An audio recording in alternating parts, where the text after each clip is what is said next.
ठीक है।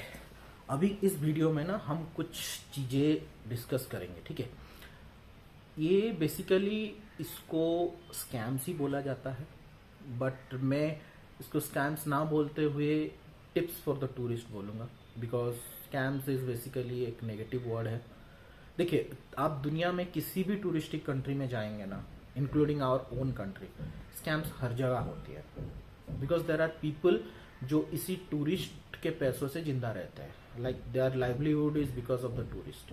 सो ये सब चीज़ें होना लाजमी है। इट्स लाइक आप ऐसे नहीं बोल सकते हो कि कोई भी कंट्री अच्छा है बुरा है, बट ये होता रहता है। तो आप कहीं भी टूरिस्टिक प्लेसेस में जाओगे तो जनरली हैपेंस। सो इसीलिए इस वीडियो को मैं स्टार्ट ही कर रहा हूँ कि tips to the tourist rather than tell it as a scam.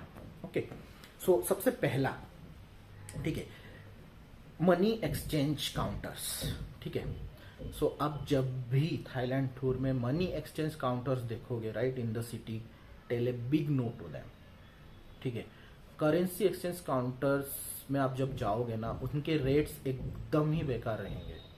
ठीक है, तो जितना हो सके करेंसी एक्सचेंज काउंटर से दूर रहो। आपको अगर मनी विड्रॉल करना है, ठीक है, सबसे बेटर ऑप्शन है एटीएम में जाओ।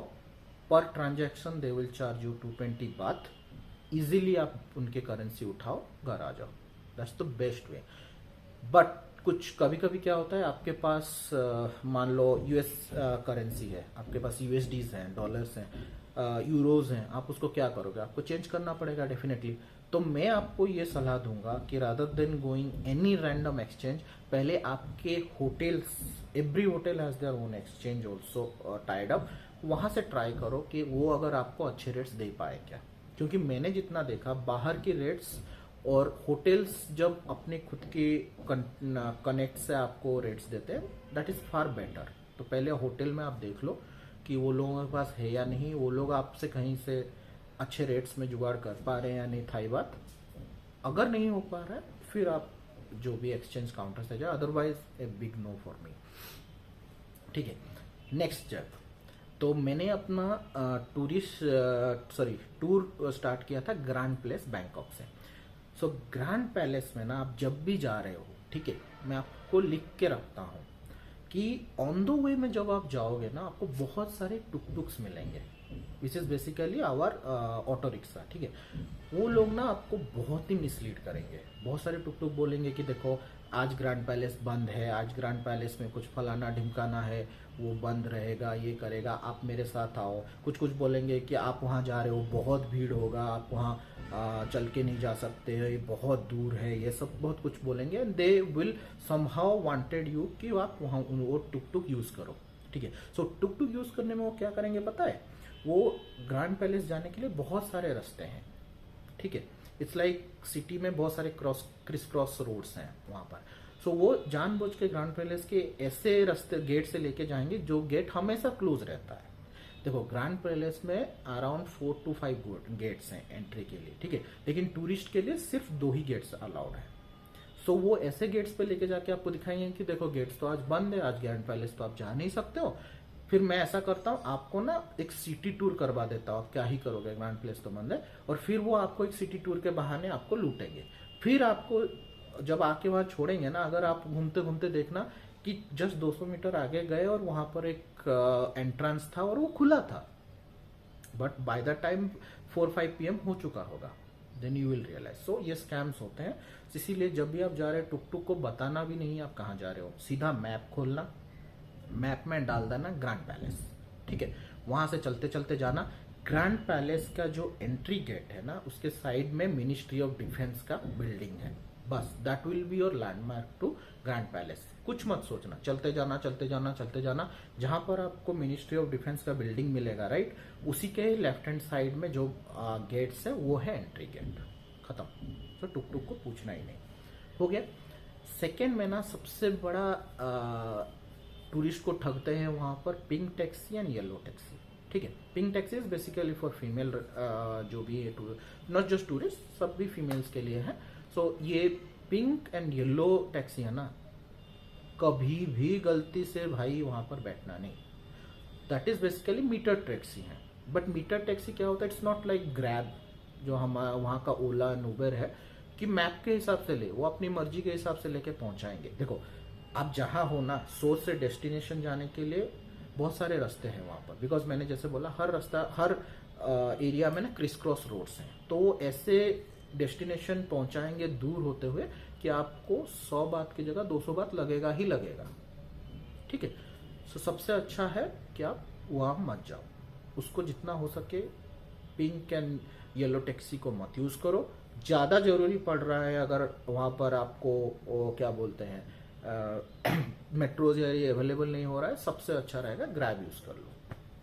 ठीक है, फिर उसके बाद ना, ये मैं जानबूझ के बीच में बोल रहा हूँ, ठीक है, बट ये स्टार्टिंग में बोलना चाहता, वो है वीज़ा ऑन अराइवल का स्कैम। तो देखो भाई, वीज़ा ऑन अराइवल में एक्चुअली रूल है, there are 2 lines, normal line and priority line. Normal line में 2000 बात लेते हैं, प्रायोरिटी लाइन में 2200 बात लिया जाता है। 2200 बात प्रायोरिटी लाइन में क्या होता है, वो आपको कुछ नहीं पूछेंगे, खाली रिटर्न फ्लाइट का डिटेल्स मांगते हैं, that is all they need. But आप अगर नॉर्मल में जाओगे तो आपके पूरी डॉक्यूमेंट्स चेक हुआ जाता है, इंक्लूडिंग आप करेंसी लेके आए हो या नहीं। ठीक है, सो अभी हुआ क्या हमारे साथ, the moment we went there, right, हम लोगों को बिना पूछे ही वो लोग प्रायोरिटी वाले लाइन में खड़ा कर दिया और 2200 बात ले लिए। हमको पता भी नहीं चला कि, और उन्होंने बोला कि नॉर्मल लाइन क्लोज्ड है, जबकि कुछ समय बाद जब हम वहां से पर्ची काटने के बाद बाहर आए ना, वी रियलाइज्ड कि नॉर्मल एक्चुअली अवेलेबल था, बट जो लोग पूछ रहे थे कि मुझे नॉर्मल में जाना है, मुझे प्रायोरिटी में नहीं जाना है, वो लोग वहां गए। बट आप अगर गए हो तो आप नहीं पूछोगे तो आप बाय डिफॉल्ट प्रायोरिटी लाइन में वो आपको डाल देंगे।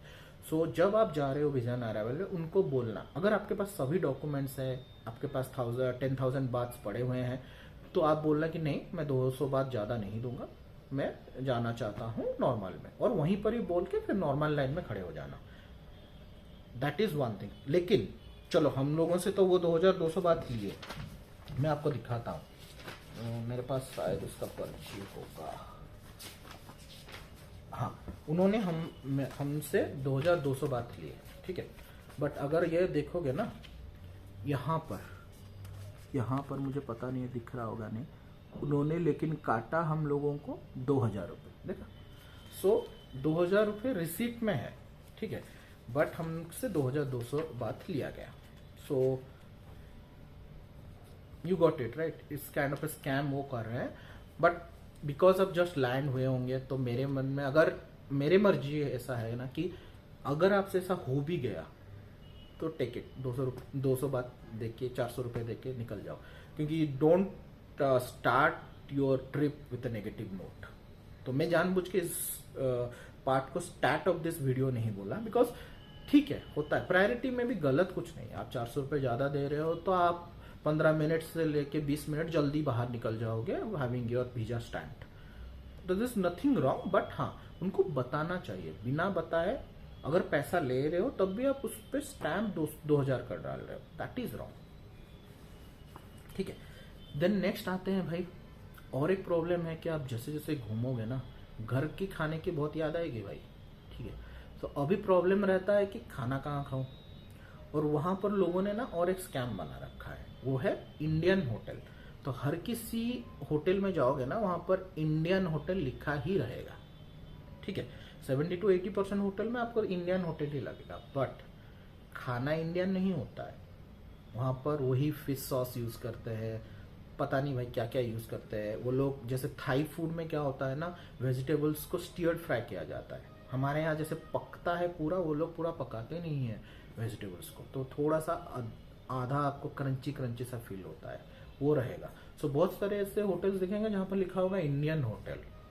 ठीक है, खाना इंडियन नहीं होता है। तो मेक श्योर आप जाने से पहले रिव्यू पढ़ो। मेरा एक वीडियो है बहुत फूड के ऊपर, वहाँ पर मैं बता दूंगा कि बैंकॉक, फुकेत और पटाया में कहाँ कहाँ हम खाना खाए और जेन्युइन इंडियन फूड मिला। ठीक है, वहाँ आप जा सकते हो। देखो मर्जी आपकी है, मैं बोल रहा हूँ, दैट डजंट मीन कि वहाँ जाना चाहिए या श्योर जाओ। देयर आर अदर होटल्स जहाँ पर जेन्युइन इंडियन फूड मिलेंगे, बट गूगल में जाके एक बार रिव्यू करके जाना। सिर्फ बाहर से आउटलेट के नाम पे इंडिया लिखा है तो अंदर मत घुस जाना। ठीक है, फिर और एक चीज़ है, आप जब फुकेत जाओगे ना, कभी भी, ये मैं बोल रहा हूँ सिर्फ फुकेत के लिए, बिकॉज फुकेत में जनरली आइलैंड टूर्स होते हैं। तो फुकेत में आप जब जाओगे ना, कभी भी ऑनलाइन आइलैंड टूर बुक मत करना। ऑनलाइन आइलैंड टूर आपको 2000 बात पड़ेगा। मैं बोल रहा हूँ माया बे, फीफी आइलैंड का जो मैं गया था, राइट। सबसे अच्छा क्या है, जाओ चेक इन करो होटल में, आराम से बाहर आओ। बाहर आने के बाद बहुत सारे टूर ऑपरेटर्स आपको मिल जाएंगे जो सेम ही चीज करते हैं, उनका काम ही वही है। उनके पास जाओ, उनसे बार्गेन करो। The best price for Maya Bay and Phi Phi tour is 1400, 1400 बात, ठीक है। मैं यहाँ पर एक डिटेल्स आपको भी दे दूंगा कि मैं कहाँ किस से लिया था। नी करके एक बंदी थी, वहाँ पर मैं स्पीडी बोट करके एक कंपनी थी, वहाँ से मैंने लिया था, उसका मैं डाल दूंगा। और मेरा और एक वीडियो भी है जहाँ पर मैं डिटेल्ड इसके बारे में बताने वाला हूँ। फुकेत सीरीज में आप अगर जाओगे तो वहाँ पर मैं बताऊंगा कि कहाँ से मैंने लिया था, क्या, वो भी देख सकते हो आप। सो ऑनलाइन बिल्कुल मत खरीदना। ऑनलाइन 2000 होगा, कॉल करके पूछोगे 1700 होगा, ठीक है। वहां जाके पहुंचोगे और पूछोगे 1500 बोलेगा। उसको बार्गेनिंग करते जाना और जानबूझ के 2-3 काउंटर घूमना, और उसके बाद आप अगर जाओगे ना, आपको सबसे अच्छा डील 1400 बात मिलेगा। एंड दिस इज गुड, 1400 बात इज द राइट, क्योंकि उसमें आपको ब्रेकफास्ट मिलेगा, लंच मिलेगा और सभी कुछ टूर्स मिलेंगे। तो I think that is more than enough, बहुत सही है 1400 बात में अगर मिला। सो यही कुछ बातें थी जो मैं आपको बताना चाहता था। So tips to the tourist is basically ये सब कुछ चीज़ें हैं। इसको गलत वे में मत लेना। अगर आप you are seeing from Thailand, तो it's not a scam as I said. I don't want to take this video as a negative remark, but definitely touristic place में कुछ टिप्स एंड ट्रिक्स बताना जरूरी होता है, सो दैट आपका experience better रहे। So यही था, होपफुली आपको ये हेल्प करेगा। और जाने से पहले अगर आप थाईलैंड विजिट कर रहे हो तो श्योर इस वीडियो को देखना। अराउंड मैंने 6-7 पॉइंट्स आपसे डिस्कस किए, 2-3 पॉइंट तो बहुत ही वैलिड हैं जो आपको रियली हेल्पफुल लगेगा। बस उतना अगर हो पाया तो I did whatever I wanted. So thank you, thanks a lot, bye bye.